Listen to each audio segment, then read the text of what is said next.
In this module, we're going to be talking about sustainability in the language of business.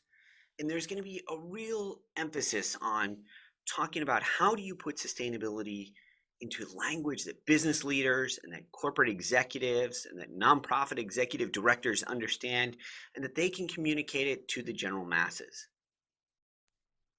So, what is the purpose of a business? To some, the social responsibility of business is only to increase profits or to maximize shareholder value. Is this true? I know the conventional wisdom and what's taught at a lot of traditional MBA programs is very much that Milton Friedman mindset that if you do activities like philanthropy, these are non essential, and that you're really truly not maximizing shareholder value if you do things like take care of your employees, if you give back to the community, if you take care of the environment. But is that really the social responsibility of business?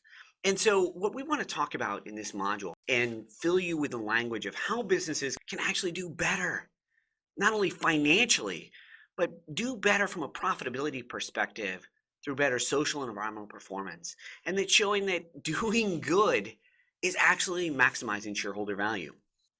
So, what is sustainability?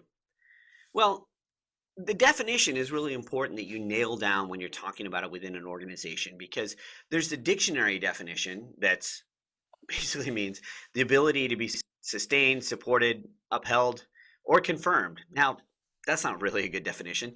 Now, there's the Brundtland definition, which came about from One Common Future, which is commonly called the Brundtland Report. Now, this was sponsored by the United Nations in 1987, which focused on sustainable development. This is the most common definition that you're going to hear, and it truly, gets to what people are talking about with sustainability, and that is meeting the needs of present generations without compromising the ability of future generations to meet their own needs. But the important thing is that you have a definition of sustainability that works for you, that you understand, because as you go in and talk to various different organizations, everybody's mindset about what they think their definition of sustainability is going to be different. The triple bottom line, this is a term that gets thrown out quite commonly in sustainability circles. And what does it mean?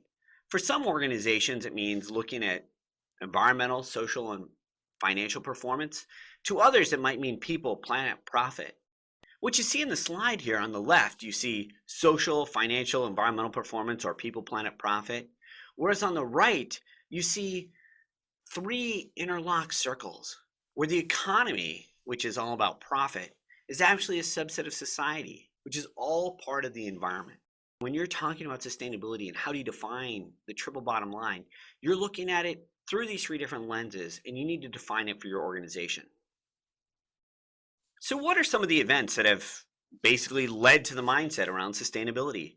There's been a number of events that people can latch on to around sustainability. There were things that happened in the social justice movement in the 60s. You had the labor movements in the 1930s. But really what we're going to talk about are the events that have happened over about the last 40 to 45 years.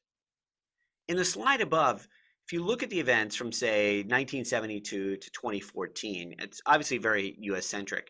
But you see things like the publication of Silent Spring, which really exposed what was happening with DDT. You see the creation of the EPA, the Clean Water, the Clean Air Act during the Nixon administration.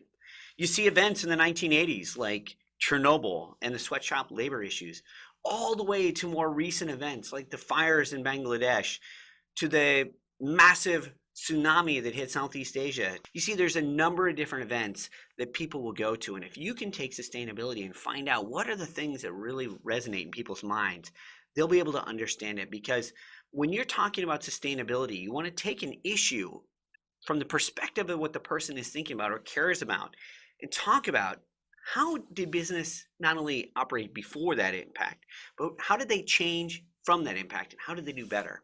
For example, Nike, which got hammered during the 1980s for supposedly sweatshop labor conditions, really has done a whole 180, and they've really led the industry and been doing amazing things since then. And so it's one of these things that when you ask most organizations, who do you think of when you think of sweatshop labor, they'll still say Nike. And so that's an impact where that's how sustainability can really impact business. Ask yourself, who do you think of when you think of a massive oil spill? Now, I'm guessing if you're a millennial or someone who's just recently come out of college, you're probably thinking BP. If you're a Gen X, you're probably thinking Exxon Valdez. So there's two different companies and two different mindsets of how environmental and social issues can really impact people and their thoughts on sustainability.